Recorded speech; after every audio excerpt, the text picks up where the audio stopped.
जय माता दी मित्रों, आखिरकार देव उठान एकादशी कब है इसके बारे में चर्चा करेंगे। 1 नवंबर को है, 2 नवंबर को है, किस प्रकार से सरल पूजा विधि करनी चाहिए। और आप अगर मांगलिक है, आपकी शादी नहीं हो रही या शादीशुदा है, जीवन में दिक्कतें आ रही है, आपस में बन नहीं रही है, तो देव उठान एकादशी को एक प्रयोग जरूर करना चाहिए पति पत्नी को, जिससे कि आपके जीवन के अंदर जो भी वैवाहिक जीवन में जो भी समस्या है, जो भी राहु केतु मंगल दोष है, वो खत्म हो जाए। ये उपाय सिर्फ देव उठान एकादशी के दिन ही होता है, तो इसके बारे में भी चर्चा करेंगे।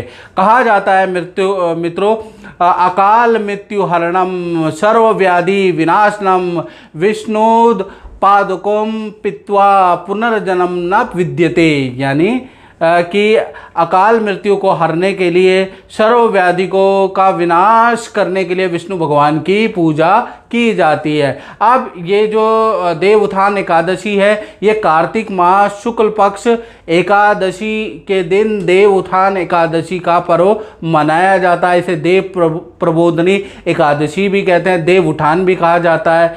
ठीक है ना। इस समय पे अगर देखा जाए तो इस समय का क्या महत्व है, तो इस समय का ये महत्व है कि विष्णु भगवान 4 महीने पहले से, यानी आषाढ़ के अंदर, आषाढ़ एकादशी से योग निद्रा में रहते हैं, जिसे चातुर्मास कहा जाता है। उस समय पे कोई भी शुभ काम वर्जित होता है, विवाह शादी संस्कार वर्जित होते हैं। तो 4 महीने की योग निद्रा नींद से विष्णु भगवान जागते हैं देव उठान एकादशी में। इसके बाद सारे मांगलिक काम शुरू हो जाते, विवाह का, मुंडन का, गृह प्रवेश का के संस्कार दोबारा शुरू हो जाते हैं। इसलिए देव उठान एकादशी की हमारे सनातन धर्म में बड़ा महत्व है। इस दिन से सारे मांगलिक काम शुरू हो जाते हैं। अब ये कन्फ्यूजन आ रही है कि देव उठान एकादशी कब है, 1 नवंबर को है, 2 नवंबर को है। तो पंचांग के अनुसार एकादशी जो प्रारंभ हो रही है वो 1 नवंबर को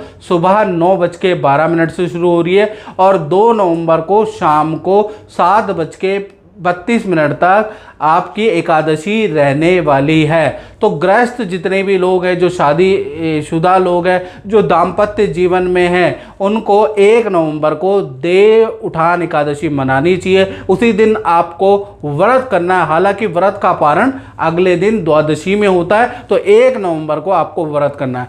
और जो वैष्णव संप्रदाय है, जो साधु संत हैं और जो वैष्णव तिलक धारण करते हैं या वैष्णव संप्रदाय से गुरु दीक्षा जिन्होंने ली है, वो एकादशी युक्त द्वादशी मनाते हैं। तो उनके लिए देव उठान एकादशी का जो व्रत है वो 2 नवंबर को है। वैसे ग्रस्त 90% जो लोगों के लिए 1 नवंबर को व्रत रखना चाहिए। 1 नवंबर को ही देव उठान एकादशी में पूजा करनी चाहिए। 1 नवंबर को ही तुलसी विवाह करना चाहिए। आप खैर कैसे करें पूजा पाठ, इसके बारे में चर्चा कर लेते हैं। तो 1 नवंबर को आपको क्या करना है, ब्रह्म मुहूर्त में या सुबह स्नान आदि कार्यों से निवृत्त होकर अपने घर को साफ कर ले, अपने पूजा मंदिर को साफ कर ले। उसके बाद पीले रंग के वस्त्र धारण करने हैं आपको भी, और लकड़ी की चौकी लेनी है, उस पर पीला वस्त्र बिछाकर विष्णु भगवान की या तो चित्र अंकित कर दे मित्रों, या आपके पास छोटी मूर्ति होगी वो स्थापित कर दे। उसके बाद ओम श्री गणेशाय नमः या ओम गणनाम त्वा गणपति गुंगवामय, प्रणाम त्वा प्रियपति गुंगवामय, निधिनाम त्वा निधिपति गुंगवामय, बशो मम आहम जानि गर्भदम तुम जाशि गर्भदम, अम्बे अंबिके अम्बालिकै नमानि अतिकचना सतशुभद्रकाम काम्पीलवाचनिम। ओम मनो ज्योति जुगताम माजस बृहस्पति यज्ञमिमोन्तनम ददातु विष्णु देवाजी यमादयन तामो प्रतिष्ठा। यानी कि आपको कोई भी मंत्र आता हो गणेश जी का, तो ओम श्री गणेशाय नमः ये मंत्र बोलते हुए दीपक जलाए, धूप आपको मंदिर में जलानी है। उसके बाद आपको पंचोपचार या षोडशोपचार से पूजा करनी है।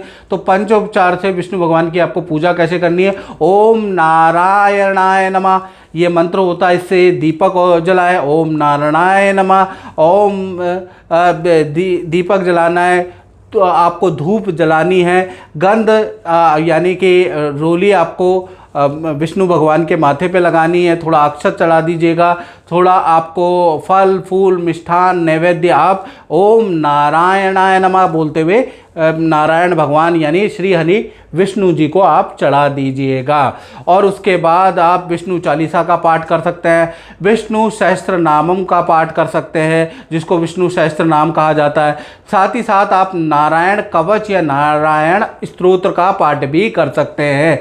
उसके बाद शाम के समय पे 1 नवंबर को यानी 4 बजे से 6 बजे के बीच में एकादशी व्रत कथा भी आप पढ़ लीजिए, वो भी अति उत्तम रहेगा। विष्णु भगवान जी की आरती कर लीजिए। उसके बाद अगले दिन पारण का एक मुहूर्त होता है जो कि 2 नवंबर को मैं मुहूर्त बताऊंगा, उसमें व्रत तोड़ा जाता है। यानी कि 2 नवंबर को दोपहर के 1:11 से लेकर दोपहर के 3:23 के बीच में विष्णु भगवान जी को आपको भोग लगाना है। पहला चीज़ विष्णु भगवान जी से प्रार्थना करनी है कि आप हमारे घर में आए, हमने आपकी पूजा करी, कोई भूल चूक लेनी देनी हो गई हो तो माफ़ करें और हमारा दाम्पत्य जीवन अच्छा करे, हमारा व्यापार हमारा पारिवारिक सुख अच्छा करे। इस प्रकार से प्रार्थना करके हाथ जोड़ के उसके बाद मुख्य द्वार पे आपको घी का दीपक जलाना है, या तुलसी आपके घर में होंगी उन पे घी का दीपक जला लीजिएगा और आप इसके बाद अपने व्रत का पारण यानी आप भोजन कर सकती हैं। तो इस प्रकार से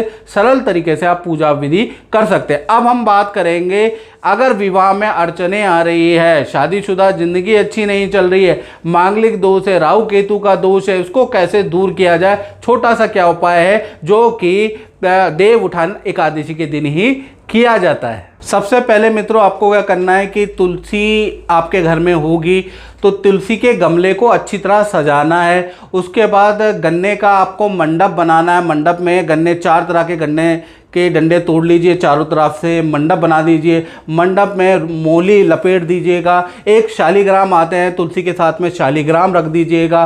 तुलसी माता पे प्रार्थना करते हुए आपको तुलसी माता पे 16 श्रृंगार की जो भी सामग्री आती है, चुनरी आती है, साड़ी आती है, 16 श्रृंगार आपको तुलसी माता को चढ़ा देने हैं। उसके बाद आपको नारियल और कुछ दक्षिणा भी चढ़ानी है। उसके बाद शालिग्राम और तुलसी की 7 परिक्रमा करवानी है, यानी शालिग्राम भगवान और तुलसी माता की 7 परिक्रमा करवानी है। उसके बाद आपको भी, चाहे आप पति पत्नी हो, आपको भी 7 परिक्रमा करनी है। याद रखिएगा, अगर आप पति पत्नी नहीं है, सिंगल है तो सिंगल कर ले। यदि आप दाम्पत्य जीवन है उसके बाद भी आपके जीवन में दिक्कतें आ रही है तो आप 7 परिक्रमा कर सकते हैं तुलसी और शालिग्राम की। अगर आपने तुलसी विवाह कराने के बाद, तुलसी और शालिग्राम विवाह कराने के बाद अगर आपने भी परिक्रमा कर दी तो मान लीजिए आपके दाम्पत्य जीवन में, प्रेम विवाह में या दाम्पत्य सुख में जो भी समस्या है वो क्षण भर में दूर हो जाएगी। लेकिन ये मुहूर्त सिर्फ आज ही के दिन है, याद रखिएगा। उसके बाद आपको दीपक धूप जलाना, अपने दाम्पत्य जीवन, अपने प्रेम विवाह या करने वाले विवाह के लिए प्रार्थना करनी है। उसमें जो भी समस्त प्रकार के विघ्न दोष है उसके लिए आपको विष्णु और तुलसी दोनों से प्रार्थना करनी है। तो इस प्रकार से एक छोटा सा आप उपाय आजमा के अपने जीवन को अच्छा कर सकते हैं। तो ये कार्यक्रम कैसा लगा? अच्छा लगा तो मित्रों तक शेयर जरूर करें। जय माता दी।